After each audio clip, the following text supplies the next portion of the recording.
Moi, c'est simple, je travaillais 1 heure et je devais rentrer chez moi. Je tenais plus debout, quoi. Pour le marquage des bois, on utilise énormément d'aérosols. C'est un problème. C'est un peu comme l'amiante, tu vois. On les pratique, mais on ne sait pas ce que ça va devenir dans le futur. Quand tu respires des aérosols et que tu te mouches après, par exemple, tu sors de la peinture. Très vite, j'ai des problèmes de maux de tête, des migraines.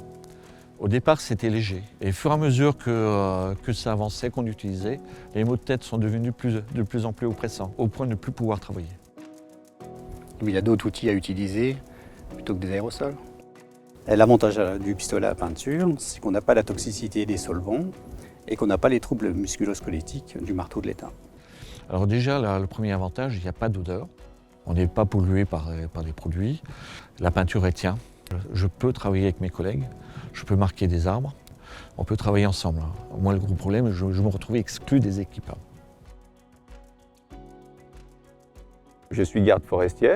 J'ai toujours vécu dans la forêt, mes loisirs étaient tournés vers la forêt. La forêt, c'est un milieu où on est libre, c'est un milieu où c'est le travail en extérieur.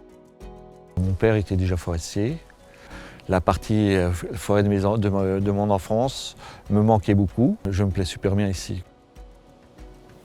Pour mes collègues forestiers qui ont accepté de continuer à travailler avec des aérosols, en continu, sur des journées de martelage en continu, oui, je suis inquiet pour eux. Oui. Quand je vois le nombre de cartons de bombes de peinture qui sont consommés, ce qu'ils ont forcément respiré à un moment donné, oui, je suis inquiet pour eux. Ouais.